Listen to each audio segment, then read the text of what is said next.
Assalamualaikum warahmatullahi wabarakatuh. Waalaikumsalam warahmatullahi wabarakatuh.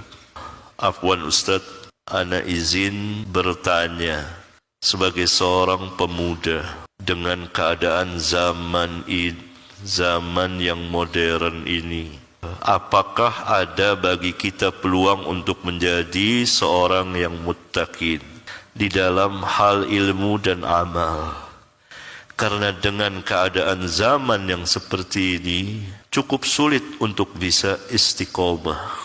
Dan apa kiat dan nasihat Ustadz untuk kami semua?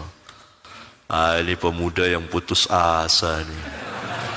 Kalah sebelum berperang. Masa pemuda kita kayak begini?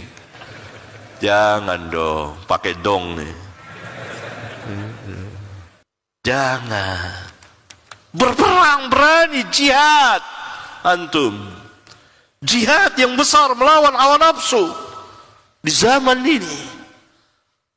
Dan Rabbuna memberikan pahala. Jangan kalah sebelum berperang. Bisa. Berapa banyak pemuda yang muttaqin, berapa banyak pemuda yang berilmu dan mengamalkan ilmunya, orang-orang saleh insyaallah taala. Saya tidak akan memuji manusia di hadapan Allah. Ya? Banyak. Bisa. Sanggup. Ada mesti punya keberanian. Jangan putus asa seperti ini. Allah Subhanahu wa taala Maha mengetahui. Dan perbedaan zaman itu tidak menghalangi seseorang untuk menjadi orang baik. Apakah karena zaman ini lalu kita mundur? Tidak. Ada hadis apa yang saya bawakan di kitab Telah Datang Zamannya, disahihkan oleh Syekh Al-Albani rahimahullah ta'ala. Yani kalau seseorang mengamalkan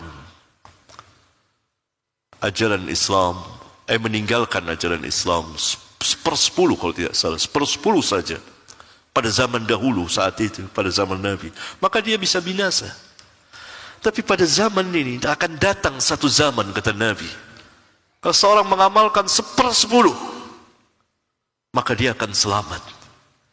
Yani Rabbuna Maha mengetahui zaman berbeda antara satu dengan yang lainnya.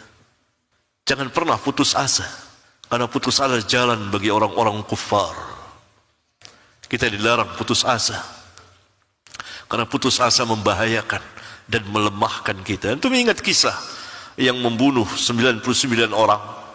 Lalu dia datang kepada orang yang tidak berilmu, abid, ahli ibadah, tapi tidak berilmu. Adakah jalan bagi saya untuk bertobat? Tidak ada. Putus asa dia. Ya sudah, dibunuh saja. Bunuh.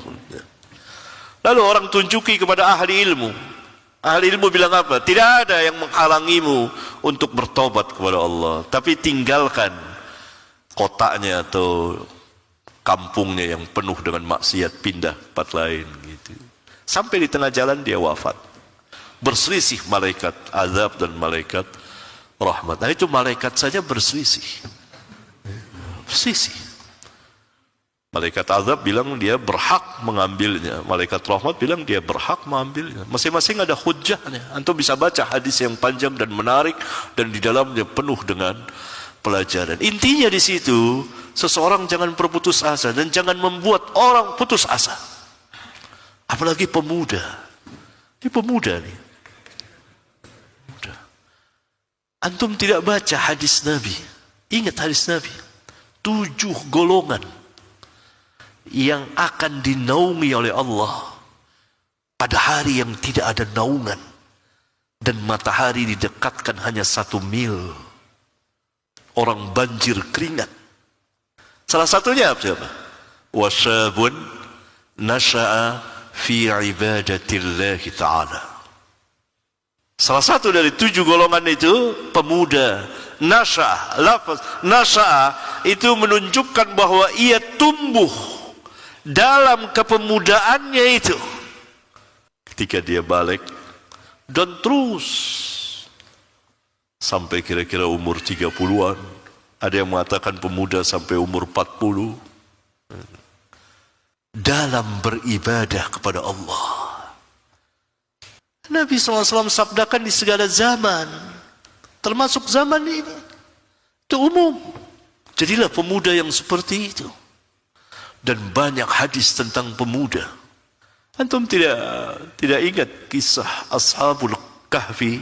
Semuanya adalah fityatun, pemuda.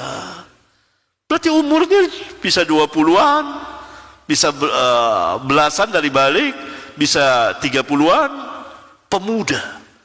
Diabadikan kisahnya oleh Allah di dalam Al-Quranul Karim. Pemuda. Karena pemuda itu sangat menggebu, besar.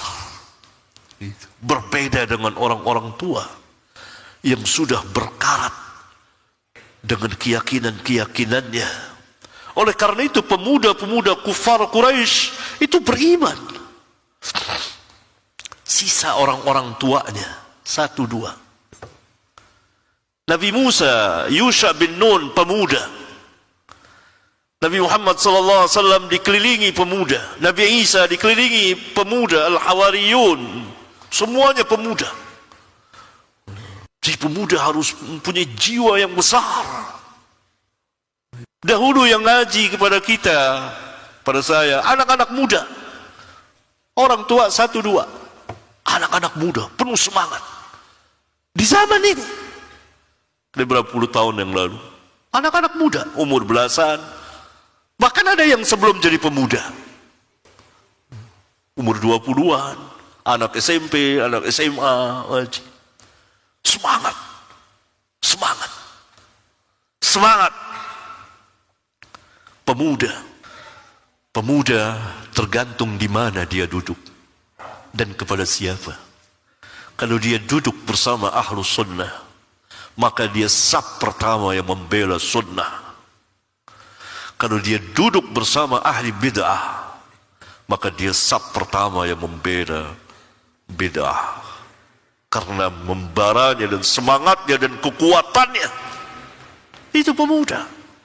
Dan Nabi SAW dikelilingi pemuda semuanya. Malik bin Huwairis datang dari Yaman, kira-kira 20 orang, semuanya pemuda yang sebaya. Belajar kepada Nabi. Dengan sebab dia tersebarlah hadis, "Sallu kama ra'aitumuni usalli." Abu Hurairah pemuda, semua pemuda semuanya. Yang mengelilingi al-anbiya wal mursalin itu anak-anak muda. Luar biasa pemuda itu. Saya kalau ingat masa muda luar biasa. Tapi kita tidak bisa kembali lagi. Penuh dengan semangat, menggebu. Bahkan kalau saya ceritakan ya itu, ya tidak ada hal-hal yang kita tidak. Tapi semangat pemuda luar biasa. Ya, jadi jangan seperti ini. Hadapi. Tentu manusia ada kesalahan. Itu sebagai pengalaman. Saya salah. Orang mukmin tidak akan masuk lubang yang sama untuk yang kedua kalinya. Saya senang kalau lihat pemuda-pemuda luar biasa semangatnya belajar. Ya tentu kita tahu pemuda, namun pemuda ya tetap pemuda. Ya tetap pemuda. Tumbuh dalam kepemudaannya. Dia besar, syahwatnya juga besar. Susah apa nih? Ya biasa itu.